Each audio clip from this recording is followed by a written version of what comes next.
Olá, como vão todos? Olá, tudo bem, todo mundo? Nós estamos aqui hoje nos estúdios com um dos professores aqui do CF3 e ele veio aqui visitar os estúdios do Arena 3 TV, né? Para quem não sabe, nós temos esse canal, né, no YouTube. Vá lá, assista os nossos vídeos. É televisão feita por alunos de escola pública. E precisa ser valorizada, porque é uma forma nova de educação, como é esse programa também. Nós vamos falar sobre a educação, vamos falar sobre os dilemas, né, os desafios da educação e também sobre as novidades, né? É possível a gente fazer uma educação diferente, uma educação que seja calcada, toda ela na criatividade, na imaginação, né? Por isso nós trouxemos aqui um professor, o professor Fabiano, professor de História da nossa escola, que faz um trabalho diferenciado na escola. Aí nós vamos falar um pouquinho sobre metodologia, sobre pedagogia, né? Sobre também vida, porque a vida pulsa na escola, não é isso, Fabiano? Sim, com certeza. Por favor, se apresenta, Fabiano. Seja bem-vindo à nossa televisão. Obrigado. Agradeço vocês aqui por ter me chamado, ter esse privilégio de poder gravar com vocês. O Wagner é uma pessoa que eu admiro muito e tem me ajudado bastante nessa jornada. Vira e mexe, a gente tem uns papos interessantes e eu aprendo muito com você também. Queria fazer um convite para os meus ouvintes também. Eu tenho um canal no YouTube, História com Fabiano. Eu uso história para abordar diversos temas, religião, política, temas atuais, porque tudo que acontece hoje no nosso mundo, muitas vezes a gente não consegue enxergar isso, né, Wagner? Nós somos de história, temos mais esse olhar, mas tudo que existe hoje, uma época não existiu, então tudo faz parte de um processo histórico. O direito, as religiões, a forma como a gente se veste, a comida que a gente se alimenta. Então eu tento trazer essas curiosidades que o ser humano tem, de aprender, de querer saber sobre as coisas, e abordo isso no meu canal. Inclusive eu tenho quadros também sobre animando a história, que eu uso temas de anime para falar da história. Estou com uns projetos de trabalhar com filme também, analisando o aspecto histórico, e também livros, né? Então a história é um tema muito amplo, são temas muito amplos, dá para abordar diversos assuntos, inclusive também jogos, né? Que é a dinâmica que eu trabalho em sala de aula também com os RPGs. Sim, nós vamos falar um pouco daqui a pouco sobre essa questão dos jogos aí, né? Eu ouvi alguns comentários, alguns alunos seus já me procuram também, para a gente poder também auxiliar. E a gente sempre está muito interessado que a escola mude. Eu vou começar a perguntar para você, mas assim, eu vou me colocar no lugar dos alunos. Uhum. Fabiano, o conteúdo salva vidas? Com certeza. A gente entendendo história, entendendo a importância daquilo, na verdade, assim, tem que ter uma contextualização de para que eu vou estudar, como é que era na Idade Média, o que isso vai servir para mim hoje. Se eu não conseguir contextualizar com a realidade dos alunos, por exemplo, se eles não entenderem que o papel deles hoje na escola ou na vida, muitas vezes é o papel do servo e não da nobreza, se eles não entenderem a se colocar no lugar daquelas pessoas que estão naquele lugar, naquela época, naquele período, o que eu estou fazendo é simplesmente mostrar um passado que tá interessante isso aí, mas o que vai mudar na minha vida? Que mudança vai ter? Para que eu estou aprendendo isso? Uhum. Deixa eu tentar então, porque eu não contextualizei, aí ficou meio complicado para responder, né, Fabiano? Mas vamos imaginar, é uma situação que nós vamos criar. Uhum. Os alunos, quando eu falo dos alunos, estou falando de mim. Uhum. Eu tinha muita dificuldade em sala de aula para compreender a necessidade de você acumular conhecimento. E uma pergunta que na minha época já era muito constante, e hoje, conversando com os meus alunos, eu vejo que é a mesma pergunta: para que eu devo aprender? Uhum. Para que eu devo me interessar por tanto conhecimento, tanto conteúdo? Onde isso se aplica na minha vida? É óbvio que, como professor de história também, eu compreendo completamente. Mas você usou uma palavra antes de responder, que é se colocar no lugar. Uhum. Mas a gente sabe que nem sempre a sala de aula ela faz essa proposta. O que existe, na verdade, na sala de aula, e você sabe disso e pode discordar, é que o conteúdo é mais importante que o encontro entre as pessoas na sala de aula. Porque são vidas dentro de sala de aula. Uma sala de aula com 32 alunos e um professor, nós temos centenas e milhares de horas de história, de experiência de vida, de coisas que possivelmente, quando o conteúdo entra, essas histórias somem. O olhar de quem transmite o conteúdo é desumanizado, porque não vê em quem, no receptor humanidade. Apenas um fiel depositário de um conhecimento. Que serve para o professor. Serve para o professor porque é o fazer do professor. É nessa perspectiva que eu fiz a pergunta. Como humanizar o conteúdo? Do seu ponto de vista, do seu trabalho. Como humanizar esse conteúdo e torná-lo necessário, essencial para quem está trabalhando? Nossa, essa pergunta é boa e ao mesmo tempo difícil de responder. Mas eu gosto muito da dinâmica em grupo, porque desde a pré-história, desde as nossas origens, a gente precisou muito de outras pessoas para poder produzir algo. Vocês estão aqui tem o pessoal que está assistindo não vai ver, mas tem uma série de outros alunos aqui também observando. Então a gente em comunidade, a gente aprende muito. Eu sozinho, eu no mundo não consigo sobreviver. Então, às vezes a gente não consegue perceber isso hoje porque tá um mundo mais individualizado, mas é necessário essa questão do grupo, da gente entender a história de vida de cada um, a perspectiva de cada um, o lugar de onde cada um veio, e a partir daí você tentar lidar com as diferenças de outras pessoas ali que vêm de religião diferente, de uma cultura local diferente, muitas vezes de uma educação familiar diferente. E para humanizar esse conteúdo é necessário que o aluno ele participe mais. Ele tenha uma pedagogia, como o Wagner falou aqui, ao invés de ser uma pedagogia dogmática, que vem muito da colonização, de eu impor o meu ponto de vista, que eu sou dono do conhecimento, até a própria ideia de aluno, né? A tradução é sem luz. Então eu, como professor, vou depositando uma educação bancária, né? Que o Paulo Freire fala, no aluno conhecimento. E não é essa a pedagogia que deve embasar a nossa sala de aula. Eu tento a partir do inverso. A questão do aluno ele ser mais ativo e ele participar mais do que eu nesse processo. Ele se interessar mais pelo conteúdo. E aí eu tento trabalhar com RPG, com tribunal, a própria ideia de pesquisa, para que ele vai pesquisar essas coisas, ele mesmo contextualiza. Eu tento trazer mais para ele a responsabilidade e fazer ele se interessar. Porque se ele não se interessa, fica muito difícil ele entender a importância desse conteúdo. Sim, bacana.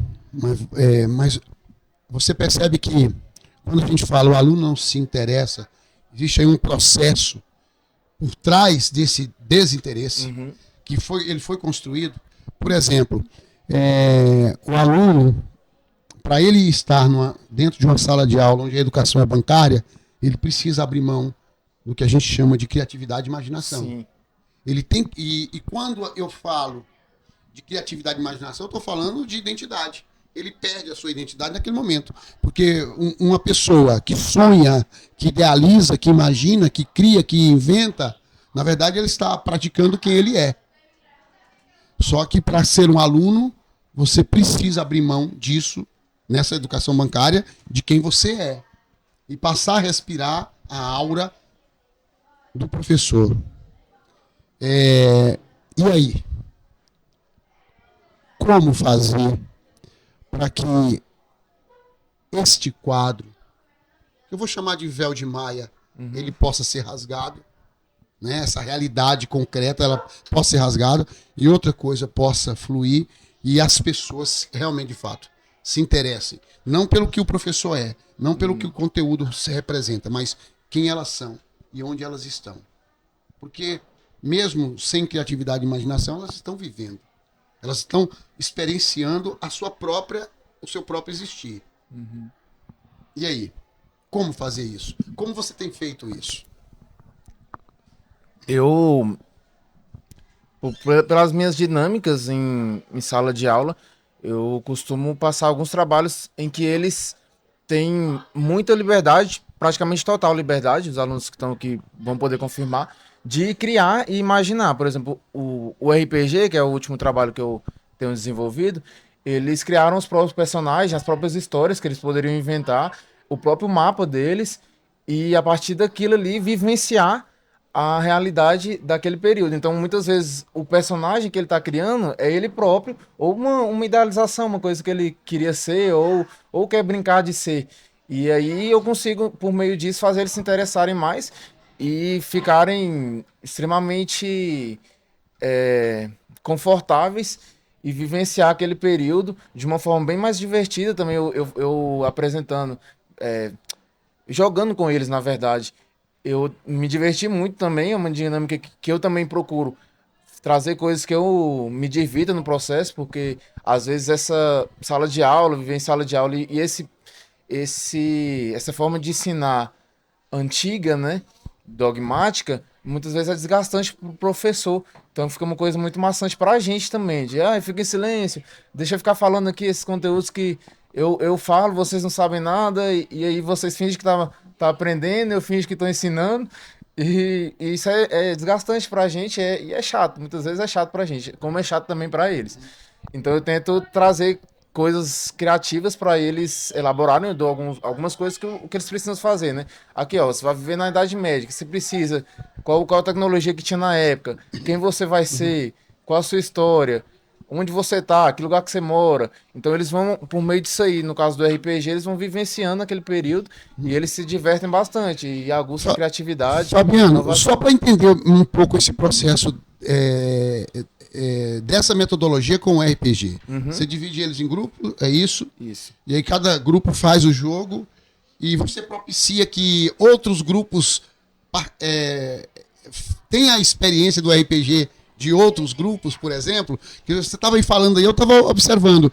De repente, eu não sei como é que é a metodologia, mas a gente está aqui justamente para entender. Sim, sim. Né? Há a experiência de se colocar no lugar do outro, ou seja, é um grupo, os grupos trocarem de jogos entre si e de repente está dialogando daquele outro ponto de vista ou não pensou nessa possibilidade? Então, por questão de tempo, em algumas turmas eu não consegui fazer isso. Em outras eu consegui. Uma delas foi o sétimo A, que já estava adiantado e eles já tinham apresentado antes, e aí eu consegui ter essa dinâmica maior. Mas outros grupos, como não tinham feito antes o trabalho, não estava mais ou menos pronto, ou não dava para iniciar o jogo, não deu para fazer esse processo, mas é algo que eu pretendo fazer em anos posteriores. Inclusive, eu até pretendo em outros anos fazer de repente eu mestrar em algumas dinâmicas e eles foram ir criando ali os personagens e ir agindo de acordo com esse período. Mas é o que eu também estou trabalhando, né? Não existe algo pronto, né? A gente está sempre trabalhando. Processo, né? É um processo, é uma construção. Que é um outro aspecto bacana do trabalhar como professor, né? É compreender que numa sala de 32 alunos existem 33 processos. Né? E cada um está trilhando o teu caminho. E que é onde eu consigo perceber a maior dificuldade para que eles entendam que eu sou algo muito diferente deles. Porque eu também tenho um processo, tenho frustrações, né? Tenho anseios, sonhos. Né? Como é lidar com essas questões na hora de estar ali na sala de aula de frente para esses meninos e entender que eles dependem de algum comando, de alguma direção por parte de você, como coordenador das aprendizagens? É gratificante e ao mesmo tempo assustador, porque a gente, como você falou, a gente também está no processo e às vezes a gente também fica procurando caminhos nesse processo, e aí dependendo da dinâmica de cada turma, de cada aluno, a gente muitas vezes não consegue propor o que a gente tinha inicialmente feito, mas é uma construção. E muito do que eu sou impacta na sala de aula, né? Na verdade, muito do que eu ensino é o que eu sou para eles. Então, esse processo também ajuda, eu acho que ajuda porque eu tenho um diálogo, por ser mais jovem, eu tenho uma linguagem mais acessível deles, eu não sou tão distante assim da idade deles, então tem várias coisas que nos unem. E eu tento trazer essas coisas que nos unem para poder passar esses comandos e tentar transformar esse ensino em uma coisa mais interessante para mim e para eles. Porque eu também quero me divertir nesse processo de aprendizagem. Um diálogo, né? Sim, um Um diálogo diálogo. mais acessível. Uhum. Eu aqui na escola, eu sempre provoquei, não só aqui nessa escola, em todas as escolas que eu, que eu passei, eu sempre provoquei os alunos a não me chamar de professor. É, muitos levam sempre na brincadeira Uhum. e da minha parte é algo muito sério. E aí a minha brincadeira é falar que professor é a avó deles, dos alunos. Mas, na verdade, é como se eu quisesse realmente, de fato, desconstruir a ideia que eles têm de professor e que nós temos também de professor e que nós também temos de aluno. Porque, citando até o próprio Paulo Freire, quando ele fala que a educação é uma via de mão dupla, não de mão única, um ensina e o outro aprende, mas que, por ser uma via de mão dupla, existe o diálogo, né? Existe o conflito, que são aspectos dessa educação. E aí? É possível aprender com o professor? E só o professor pode ensinar? E é certo que o aluno, dentro dele não existe um professor? A primeira pergunta sobre o professor. Se eu aprende com o professor, é óbvio que não. A gente está aprendendo o tempo inteiro, né? A todo instante. A gente aprende com os nossos pais, a gente aprende com as pessoas que a gente tá convivendo, uma pessoa que você está vendo. Internet, então tem várias maneiras da gente aprender e sempre foi assim. A gente sempre aprendeu de vários modos. Antes não tinha escola, né, Wagner? Antes não tinha escola, mas as pessoas continuavam aprendendo ali como fazer agricultura, como observar os astros, as estrelas. Então sempre a gente aprendeu com o outro. E esse contato com o outro ele é importante. E o aluno ele ensina várias coisas, Wagner. Tanto é que nesse RPG eu não sou tão experiente assim na questão de jogar. Eu joguei pouco RPG, já tive algumas experiências, mas eu joguei pouco. E tinha aluno que manjava demais, eles me ajudaram muito nesse processo. Então, a todo momento, eles também estão me ensinando coisas. Muitas vezes ele tem alguma pergunta que eu não tinha pensado. E aí, por conta dessa pergunta, eu também desenvolvo, ó, vamos atrás dessa resposta, eu também não sei, vamos, porque a gente não sabe tudo, né, Wagner? O professor, às vezes a gente tem a ideia de que o professor, ele sabe tudo, e aí você pergunta pra ele, ele já vai ter respostas, e não é assim. Não A é. gente na verdade, a gente é muito mais aluno, a gente é muito mais aprendiz nesse processo do que do que propriamente professor. Então, todo dia eu aprendo e às vezes eu ensino. Às vezes, algumas coisas que eu aprendo, eu ensino nesse processo. Então, a gente está muito mais aprendendo e, junto com eles, a gente também aprende várias coisas. Eles ensinam, às vezes, coisas diferentes para a gente, por ter uma linguagem mais moderna, por estar mais acesso à internet, por ter uma vida, querendo ou não, essa questão de idade às vezes interfere.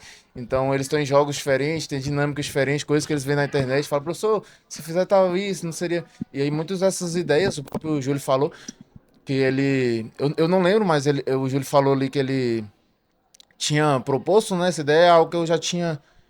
É algo que eu já tinha pensado por conta do Eduardo.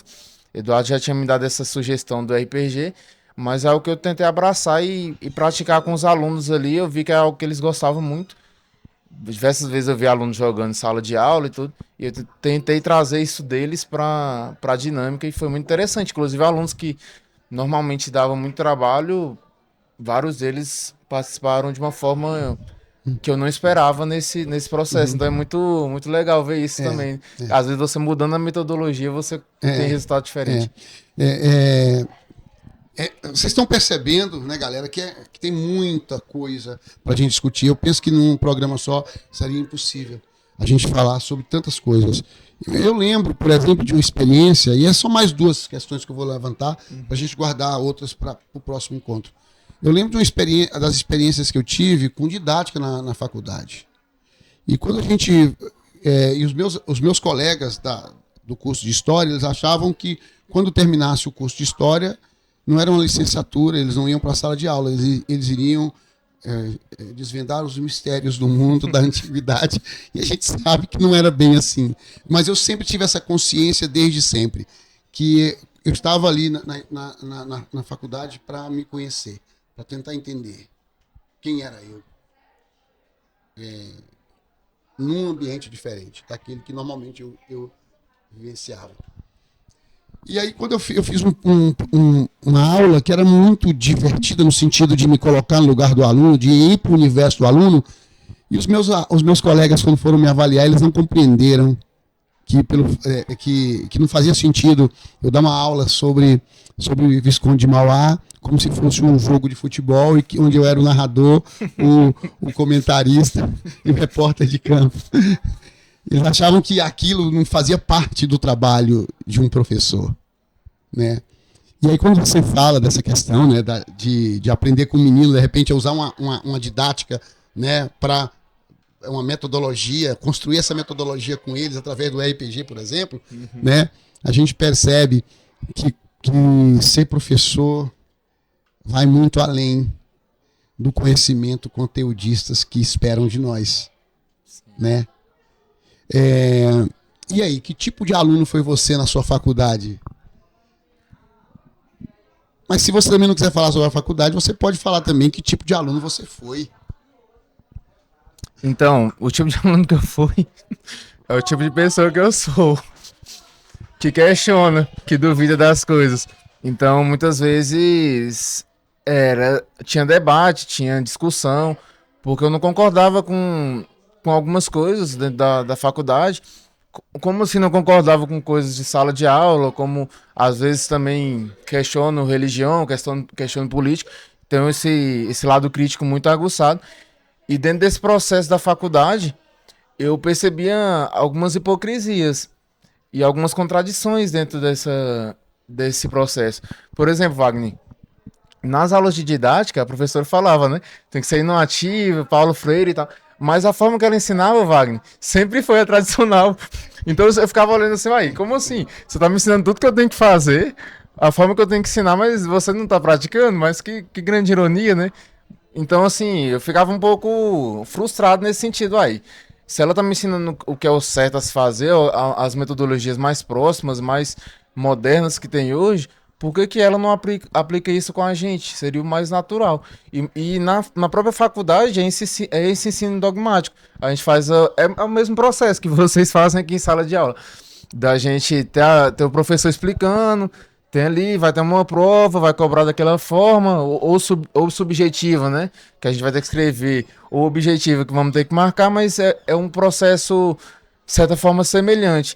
E só que tem um diferencial que é as referências, né? Eles costumam passar referências de livros, então nesse processo eu acho que é melhor do que a escola, porque facilita a gente ir mais atrás do conhecimento e ir atrás de outras fontes para poder aprender, mas muitas vezes a forma do ensino na própria faculdade é um ensino dogmático. Eu queria agora fazer uma pergunta para você. Você já me respondeu isso em outros momentos, mas eu queria perguntar para você por que você não gosta do termo professor? Porque você acha que esse termo não é interessante? Não é que eu não goste do termo professor. Eu penso até que ele é respeitável. Pela sociedade, deveria ser mais. Mas ele é até respeitável. Mas existe em volta do termo professor, por causa dessa prática cotidiana de se falar professor, acaba dentro dela tendo um imaginário, né? Tendo se construído um imaginário coletivo dentro do que é professor. Já parou para pensar quais são as atribuições para você ser considerado ser um professor? A gente pode falar de várias delas, mas em todas as atribuições, em todos os adjetivos, mascarado dentro de cada adjetivo, de cada atribuição, vai ter um sentimento. E esse sentimento é que me incomoda, que é o sentimento do medo. Eu, enquanto esse professor, né, eu tenho em minhas mãos o conhecimento, o sucesso e o fracasso do aluno. Porque esse aluno, ele foi entregue a mim, e a partir daquele momento que ele foi entregue a mim, a vida dele está condicionada a tudo que eu consegui colocar na cabeça dele. E eu não aceito essa responsabilidade. Eu não aceito. Porque antes de ser aluno, essas pessoas são seres humanos. Elas já vieram prontas. O processo das pessoas, desses alunos, não é de aprender, é de relembrar. Isso para mim é muito claro. Não é que eu não gosto de ser chamado de professor, mas eu gosto que as pessoas, dentro daquele processo que já falou aqui, de se colocar no lugar do outro, né, é que eles possam se colocar no lugar do professor. E se colocar no lugar do professor é ver o tanto que nós somos limitados. Você também já falou várias vezes aqui. Calma aí, se eu sou limitado e a palavra professor pressupõe que eu sou ilimitado, então tem algo errado. Se eu entendo, e você também já falou aqui da hipocrisia da faculdade, que a gente aprende não pelo que é ensinado, mas sim pela observação das condutas. São as condutas que falam, que ensinam, né? Não os conteúdos, mas sim as condutas. Pressupõe, então, que o aluno ele precisa compreender que em algum momento na relação com o professor, ele também ensina. Então, todos nós somos professores. E ao mesmo tempo que somos estudantes. Então, eu tenho essa consciência. Talvez você também tenha essa consciência. Agora, quantos deixam de ter essa consciência? Quantos de nós, alunos e professores, deixam de ter essa consciência? Vou dar um exemplo para você. Qualquer um desses meninos que estão aqui, eles aprendem muito mais fora da sala de aula. Muito mais. Eles dão um salto quântico fora da sala de aula. Mas por que isso não pode ser colocado também para a sala de aula? O que impede isso acontecer? Entende? É o que a gente vem conversando aqui sobre essas questões. Então, na verdade, quando eu falo que eu não gosto, na verdade eu estou tentando provocar todos, inclusive eu, a questionar, a olhar esse ser professor, a educação de um outro ponto de vista. E não entender que nós não estamos vazios. Na verdade, todos nós estamos cheios. E o ato de aprender é esvaziar, para encher de novo. É um mecanismo que ele precisa ser exercitado. E agora, para a gente fechar, porque eu acho que está muito grande, não está? Está muito grande. Para fechar, eu quero te fazer, eu quero que você comente uma outra colocação que eu utilizo com os meus alunos. E veja bem, ainda dentro da provocação. Eu falo para os meus alunos, eu falo muito sobre isso, para as pessoas que querem conversar comigo sobre educação, eu falo o seguinte, e eu sou professor. O professor não vai mudar a educação.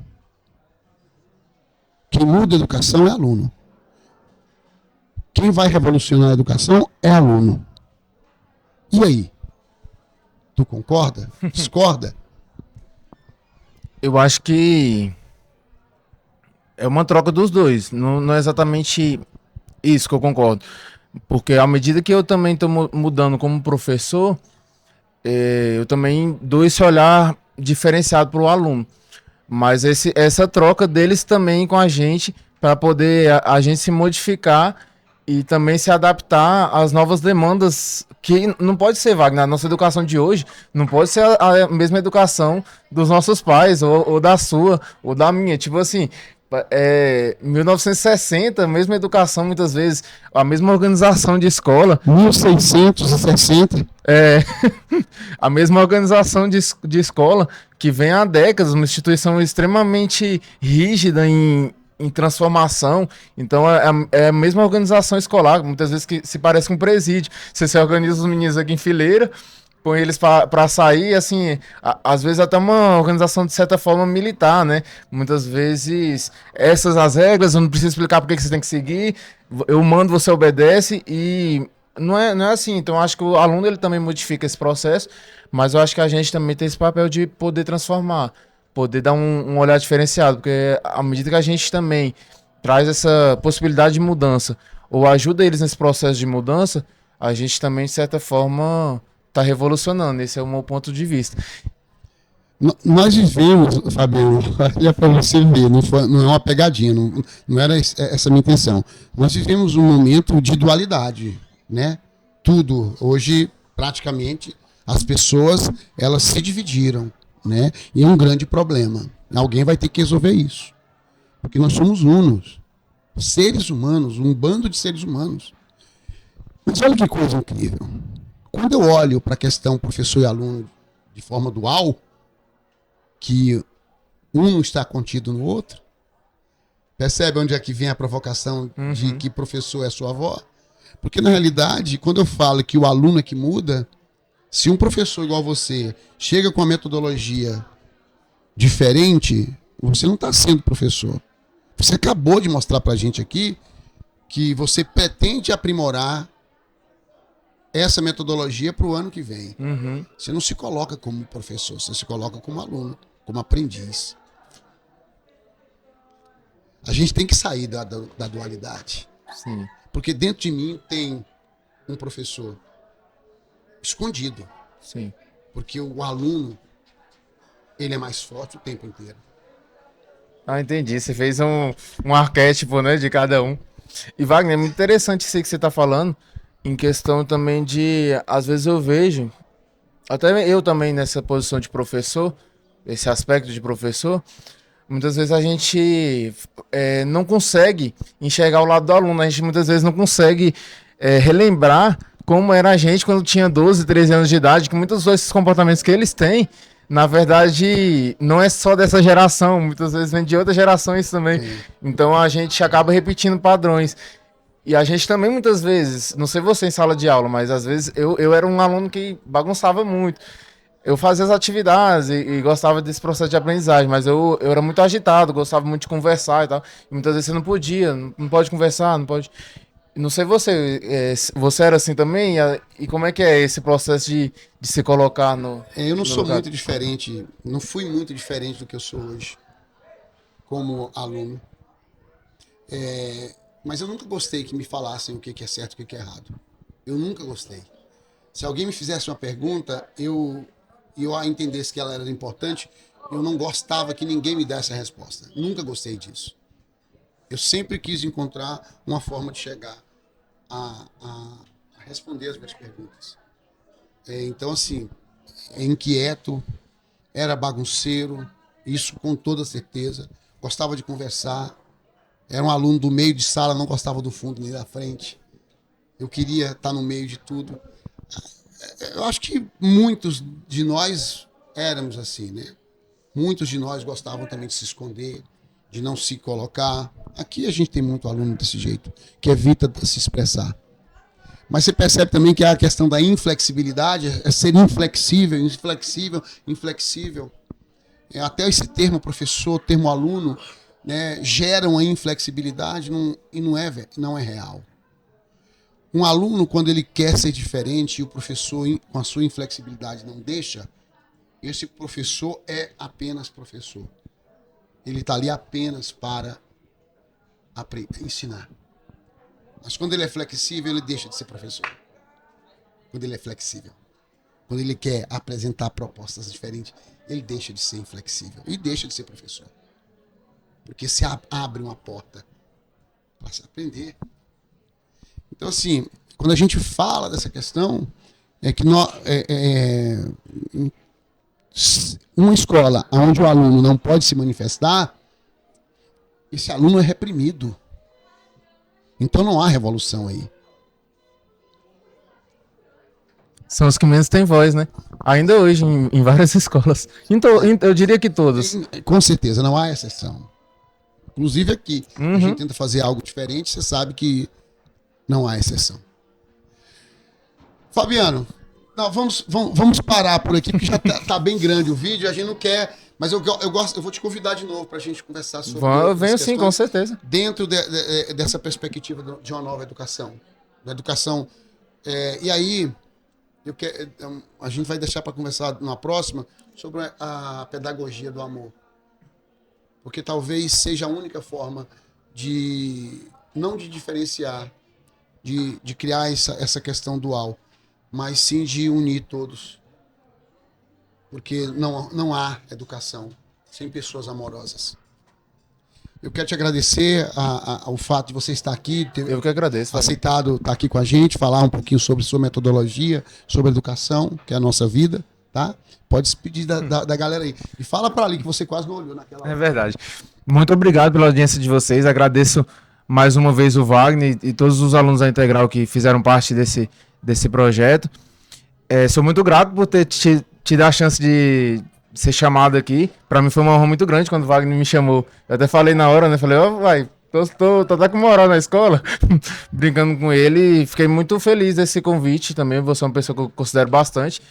E espero que vocês tenham gostado desse programa. Não esqueça também de ir lá nas minhas redes sociais, principalmente no YouTube, História com o Fabiano, para a gente aprender junto aí várias coisas sobre história. E abrir esse espaço também para diálogo. Eu não tô lá com pensamento dogmático, abre margem para reflexão e para eles discordarem de mim também quando eles acharem que eu estou errado. Bacana.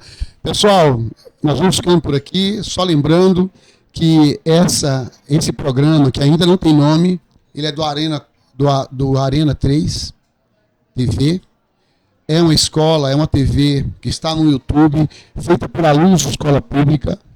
Nós precisamos muito de apoio, precisamos de visibilidade, porque é uma nova escola que a gente está construindo aqui. A nossa escola, ela está passando por cima dos muros. Tudo que acontece aqui não é mais restrito aos muros da escola. Então, fica aí um apelo para aqueles que puderem nos ajudar a fazer com que essa mensagem e esse fazer possa chegar a muitas outras pessoas e que, de fato, imbuídos do sentimento de aluno, imbuídos da nossa criatividade, da nossa imaginação e do amor que habita dentro do coração de cada um de nós possamos fazer uma escola melhor, uma escola amorosa. Abraço e até a próxima.